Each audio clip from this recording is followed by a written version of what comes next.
afternoon, everyone. Good afternoon, ma'am. Today we'll talk about breaking the cycle, early childhood marriage and dowry. Our future, our choice. Before we begin with our topic, I have quick questions for you. It's a myth or fact icebreaker. First is child marriage only happens in remote villages. What do you think? It is a fact. Is it a myth or a fact? Fact. Why is it a fact? Because this type of people live in remote villages only. This is not a fact. This is a myth. This is a myth because not only in rural areas, child marriages takes place in urban cities also. This was a myth which we broke today कि child हम ज़्यादातर ये सोचते हैं कि child marriages जो हैं वो remote villages में होती हैं, but this is not true. Child marriages, dowry के cases still are happening in urban areas also. Alright, so ये तुम्हारा myth break हुआ आज. Yes, ma'am. Perfect. Second is giving or taking gifts willingly is not counted as dowry. What do you think? What is this?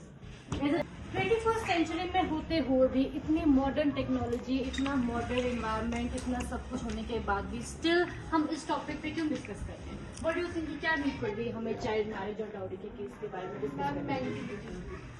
Still exists. क्योंकि ये सारी चीजें early childhood marriage, dowry का case, I think सबने सुना होगा कृषा शर्मा वाला case. अभी किसी ने भी सुना? कृषा शर्मा का केस था, डाउरी का केस था, जिसमें उसकी मदर इन लॉ और उसका हस्बैंड उसको, और वो ऐसा भी नहीं था कि वो they were not educated, they were very well educated. वो जज थी उसकी मदर इन लॉ, स्टिल उसकी डेथ हो गई. किस केस में कि उसने जो है पैसे नहीं दिए अपने पेरेंट्स से, वो पैसे नहीं दिए. तो हमें स्टिल 21st सेंचुरी में होके भी हमें स्टिल ये चीजें डिस्कस करने जा रही है. तो what do you think, what is the cause? क्या कॉज है इस सब का कि अभी भी चाइल्ड मैरिज बहुत प्रेवलेंट है या डाउरी के केसेस जो है वो स्टिल वेरी प्रेवलेंट है? What do you think? Yes, exactly, mindset और yes, that is yes, stereotypical thinking. Yes, lack of awareness, and we can say awareness तो साथ ही साथ में. और what all reasons क्या लगते हैं आपको कि childhood marriages होती क्यों है? Yes, blind faith में कैसे? वो लगता है कि ये पुराना रिवाज है कि बच्चों को राजस्थान से Yes, क्यों है लगता है कि जो हमारे रिचुअल्स है, हमारी कस्ट की जाए तो क्या उसके इफेक्ट्स होंगे?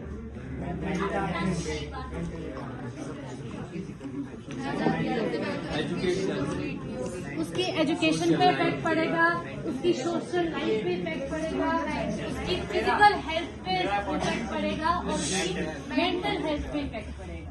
ठीक है, फिजिकली कैसे होगा? What do you think physically कैसे होगा अगर किसी की जल्दी शादी करा दी जाए? अगर आप किसी लड़की की शादी बहुत मान लो 13-14 साल में करवा देते हैं, ठीक है, फिजिकली इफेक्ट कैसे होगा कि उनकी जो है वो अर्ली प्रेगनेंसी होगी. तो एट द एज ऑफ 13 और 14 यू गर्ल्स और बॉयज कोई भी हो तो they are not physically developed. ठीक है, वो ढंग से उस चीज को हैंडल नहीं कर पाते. ठीक है, जिसकी वजह से काफी ज्यादा हेल्थ रिस्क होते हैं इन फॉर यंग मदर्स के लिए. ठीक है, सेकेंड इज मेंटल हेल्थ कैसे कि अगर आप 13, 14, 15 साल के लड़का या लड़की को इतना ज्यादा बर्डन दे दोगे कि उन्हें फैमिली हैंडल करनी है, बच्चे हैंडल करने हैं. व्हाट डू यू थिंक अगर आप लोगों को कोई सडनली बोले कि आपने आज आप लोगों को कोई घर का काम दे दो at the age of you guys are 17, right, कि पूरे तुम्हें महीने भर के लिए बहुत काम दे दो कि तुम्हें सारा घर का काम हैंडल करना है, तो तुम्हें कैसा लगेगा? Some laws that safeguard our rights. सबसे पहला है prohibition of child marriage act. Protect क्या करता है? Mandate legal age. जो लीगल एज आपको दी गई है girls for 18+ and boys must be 21+, ये किसके अंदर आता है? Prohibition of child marriage act. क्या इम्पैक्ट है, क्या एक्शन है? Any contract of child marriage is voidable with several penalties. अगर इसका उल्लंघन होता है तो काफी सारी पेनल्टीज आपको डील करनी पड़ेगी. दूसरा है dowry prohibition act. Demanding, giving और taking any kind of gifts dowry is strictly illegal. क्या इसका पनिशेबल एक्ट क्या है, punishable with minimum 5 year prison sentence and hefty fines. Third is Indian Penal Code का section 498A. It protects women against cruelty, harassment by husband's family. Action recognizes mental and physical abuse as non-bailable offence. ये अगर कोई भी इसके अंदर आता है तो that is non-bailable offence. All right? Okay, ठीक है.